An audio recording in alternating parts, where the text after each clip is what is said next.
All right, so let's continue watching Karpov get wrecked. Now this one is Judit Polgar versus Karpov. It's another miniature.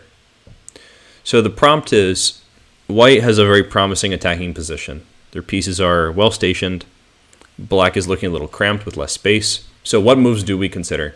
Now this one, try to be exhaustive. Okay, we need to consider as many reasonable moves as we can.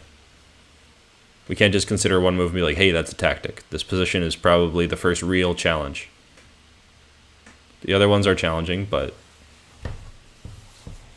not in the same way. I think some people, they have an easier time with combinations, the kind of things you would find in Bloch's book, but this is not like a combination.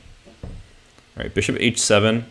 What's the idea behind bishop h7? Remember, you have to have an idea behind it. Otherwise, it's just a guess, not a candidate move. Bishop h7, I guess you're trying to weaken their king.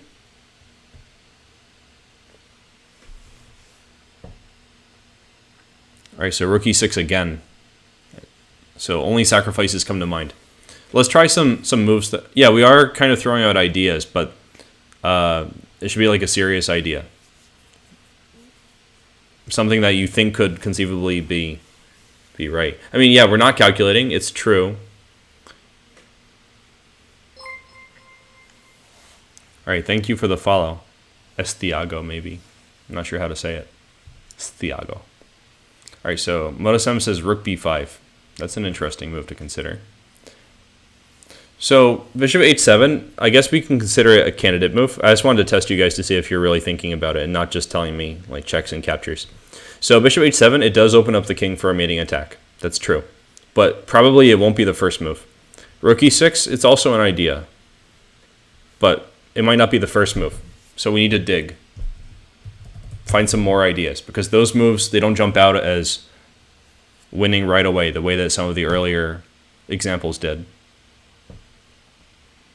All right, queen c3, I think, I'm not sure what queen c3 is, maybe queen c2, which is pressuring h7, that makes sense. Bishop g5, with the idea for bishop h7, knight g5, things. Okay, that makes some sense. Definitely a candidate move. I'm going to type up the moves that we have so far.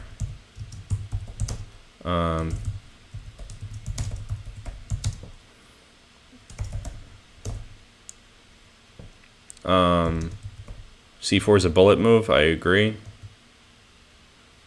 All right, and then knight e5 as well, I kind of missed that. Yeah, so we have a lot of good moves here. I just like to point out the tactical finesse with c4. The move is not actually c4. But the idea with c4 is that in a bullet game, if your opponent plays a move like, ooh, greedy, greedy, yummy, yummy, thank you, then you can play bishop h7. And they lose a queen. So this is a classic setup of a discovered check. Actually, I was considering one of my own games where this motif happens like 4 times in a row for today. And if we run out of examples, which I highly doubt, I could show it. All right, so Atar says if, what's this queen e7 stuff?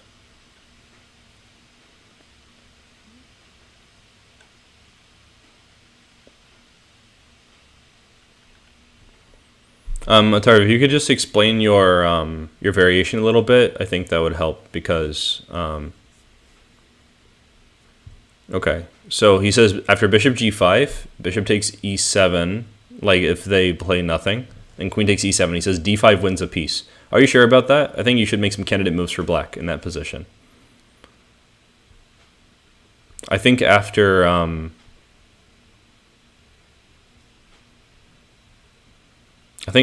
bishop g5, black passes the turn somehow. Bishop takes e7, queen takes e7, d5, you could play rook d8. That's a good candidate move for black. All right, so Future Master has a good question. He said, after c4, how do you avoid? Yeah, I think bishop d7 makes a lot of sense. But I would probably play, let me see. I just feel like bishop d7 doesn't match my intuition. So maybe I can find a better move.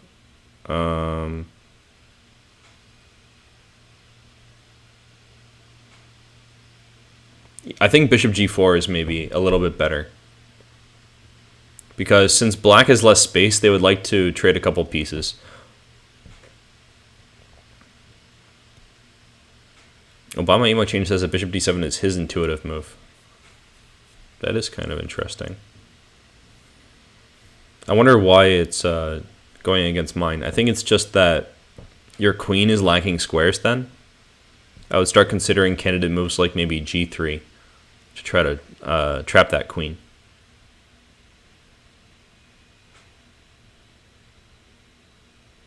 And you might have to make some awkward retreats in order to not lose the queen.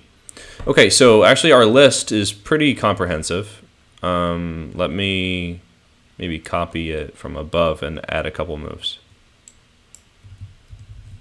I think since the suggestions have slowed down, we've pretty much hit all the interesting points. Knight e5. So it was bishop g5, queen c2, bishop h7, rook e6, rook b5, c4, knight e5. Any other moves that we missed? Any last second suggestions?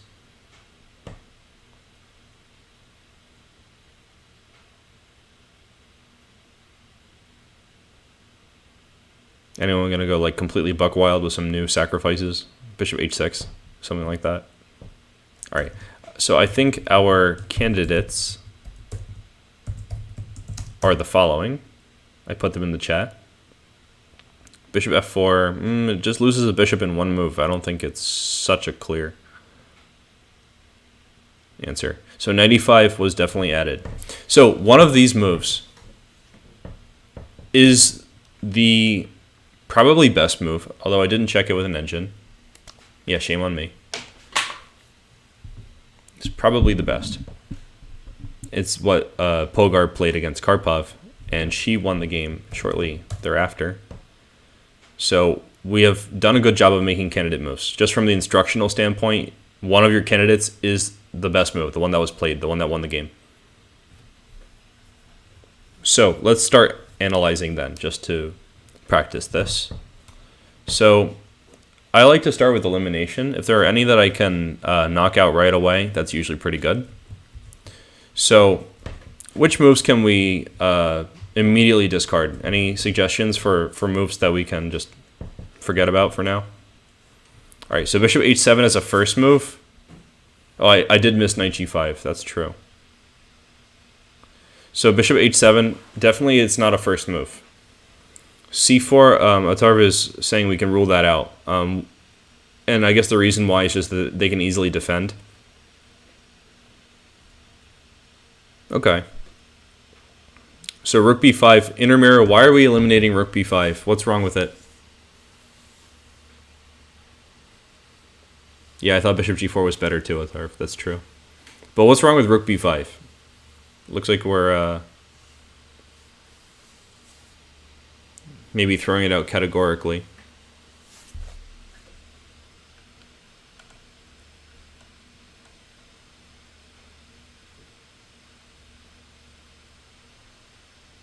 I'm looking back to see. I forget who suggested rook b5. It was Motosems, right? So maybe Motosems could defend his move.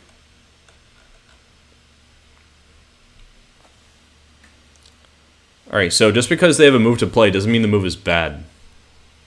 All right, so Inner Mirror says, I always lose when I move the rooks too far up the board. Probably it would help you to change your mindset. In the past, you have lost by moving your rooks far up the board, but that doesn't mean you always will or always have. There might even be times when you won the game and you don't remember. And even if it's true that your experience doesn't match the experience of others, it doesn't mean that it's wrong. Actually, rook b5 is the move that was played. But let's go through the elimination and try to arrive at it as if we didn't know. All right, rook b5 is what was played by Polgar. So we can eliminate c4, right? We can eliminate probably knight g5 as well. Because after knight g5, I think they'll play bishop takes g5. And after bishop takes g5,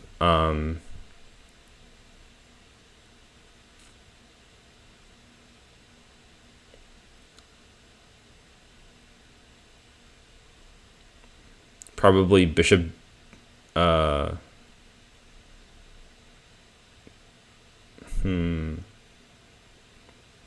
right, maybe knight g5 is worth considering, but I'm not sold on it as a move. It might be playable, like you're not losing, but I don't think it's good either. So maybe knight g5 we can't eliminate it super easily, but I just don't see the point. But that's an intuitive thing. It's not really very concrete. Knight g5, g6. Well, g6, it means you provoked a weakness, so that's why I'm hesitant.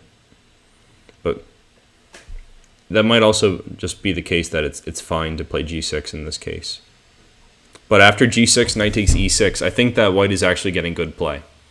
Because you have to play f takes e6, and that pawn will be weak into the endgame. Probably you'll lose it right away. In fact, after knight takes e6, pawn takes e6, bishop c4, how do you even defend the pawn?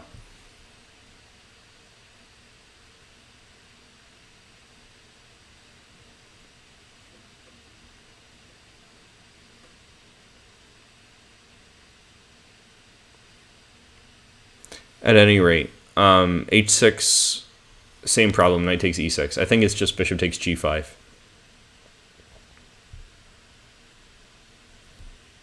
But we could probably eliminate some of these other ones, right? Like queen c2. How do we eliminate queen c2?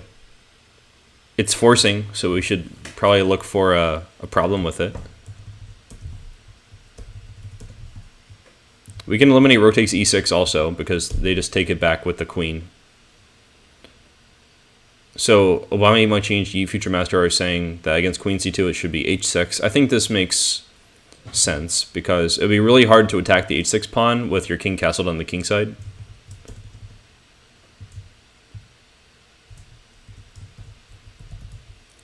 Alright, so Atar says knight g5 and what if bishop takes g5? Yeah, I was thinking bishop g5, bishop takes g5 is fine. So I think queen c2 against h6, we can probably eliminate that. But the next thing is also, how do we convince ourselves of rook b5? I think that if anyone can defend rook b5, like why would you play such a move? What's the point?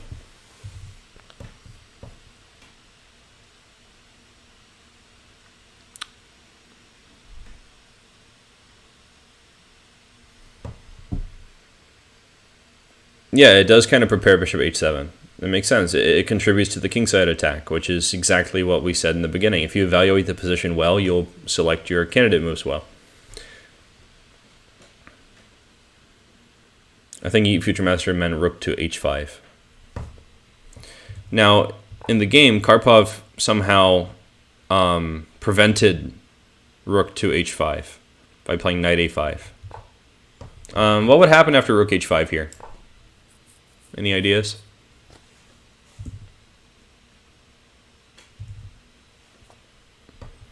I think f5 might lose material. But let's talk about what happens after rook h5 first.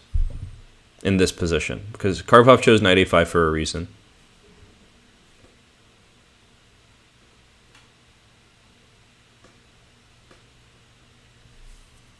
It looks like he just allows Polgar's idea, so what gives?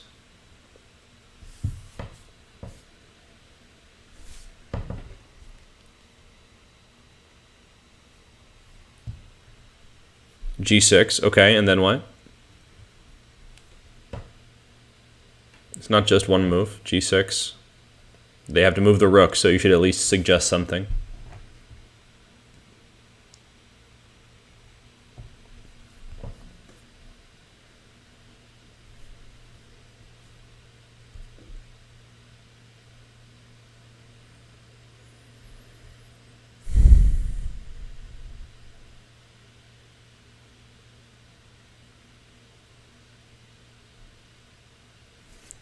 Maybe I could help out a little bit. g6, they can't go here or here. They'll get taken right away. I guess they could go back to b5, but then it's like, why did you even leave the house? So let's say rook h6. The rook is kind of getting trapped here. I was thinking bishop b3. I also didn't analyze this ahead. I just had this thought right now. After bishop b3, white should move the queen. If they play queen e2, though, there's a discover attack, and they lose an exchange? No, they don't lose an exchange. Because after bishop g5, this queen takes e8. But still, it seems like a precarious positioning to play like queen e2. After bishop a4, they're threatening bishop g5, and this rook is really looking pretty trapped. It's an awkward position. So that's kind of the reasoning. But rook b5, it turns out, is a flexible move. Polgar played rook to e5 instead. And after knight c6, rook e2. This is really funny. They played... Alright, they started with rook b1, obviously. But they reached e2 in this fashion. But this is actually a great position for white. White is practically winning here, inner mirror. So even if you don't like it, it's winning. This is very good. Now there's a lot of pressure on the e-file. Black can barely move the pieces. And this game was also pretty short, so I'll play some moves. So there's pressure on e6, right? For instance, they could do the same thing that Tal did. They could play rook e6 and bishop c4. It's possible. So they played bishop to d7, avoiding, and preparing to trade some rooks. But after d5, we see Obama 8 might change his idea. They still can't take because they lose the queen. Too bad, so sad. So they have to play a knight move. So the knight goes to a5 for the second time in the game. And after knight e5, they still can't take that pawn, but they're under total pressure. Now they're at risk of losing the bishop pair. So they play bishop f6. Alright, so Intermirror said, why not go rook b4 and then e2? So you probably mean rook b2. So let's go back to that, because that's a fair question. I was actually thinking about highlighting that. So you have a choice here. If you say, I really want to go on e2, you could just say rook b2, rook e2. Guaranteed, you're going to reach e2 in 2 moves. But what will black do? They will improve for 2 moves. So this way, notice how after rook b5, there's a threat. It basically comes with tempo. We're threatening rook h5 in a favorable way. And some bishop h7 stuff might be coming. So for that reason, Karpov was compelled to play knight a5, which attacks b3, which allows bishop b3. So he had to spend a move, which was arguably not very good, to prevent the more active move rook h5. So we only reached e5 because we were settling for another active position, the best one we could choose. And since this position was very annoying, Karpov moved the knight again to c6. So the rook basically teleported from b1 to e2 with no loss of time, right? Look at this position. Look at the black pieces. Remember where they are. Hey, look, they're all in the same positions, but the rook's on e2. Yeah, I can definitely go over it again. So in this position, see where black's pieces are, right? White plays rook to b5, and they have multiple good places to go. This is threatening. So Karpov did a move which is kind of trappy. He's trying to prevent rook h5 by trapping the rook in a sneaky way. So we choose e5 because that's the second best move. It's the one that we're able to play. And because the rook is annoying there, he spent another move getting rid of it. And so the rook ended up on e2 as if black hadn't moved at all. That's why this path is better, because when we are moving with threats, we can gain time. But this is a little bit abstract. We'd have to look into the details. Like Yi Future Master is asking, after rook b5, why not play bishop g4?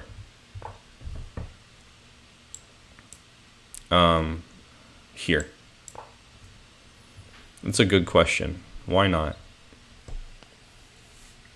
Well, I think after h3, you're forced to make a pretty major concession, right? If you play bishop to h5, we'll just take the bishop.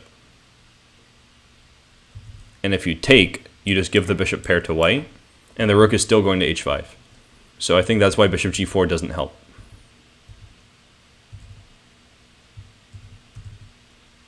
And what about a6? a6 just encourages it, right? If you play a6, I think it should be still rook h5. So this is threatening h7.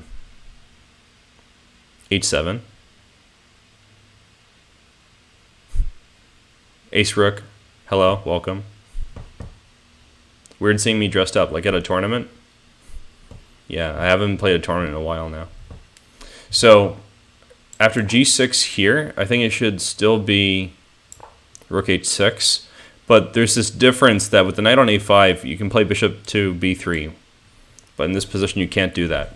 So we're probably about to play knight g5 very effectively. I think this is why knight a5 was chosen by Karpov, but I'm not Karpov. Oh, so Future Master is clarifying. He actually wanted to look at a6 after bishop g4, h3. I don't think you actually need to have like very precise calculation to see what's going on here. If you move your bishop now to a square that's not c8, you're going to lose this pawn.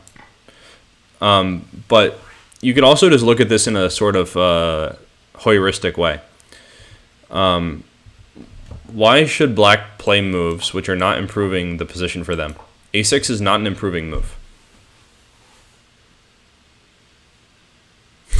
Ace rook, I know what game you're talking about.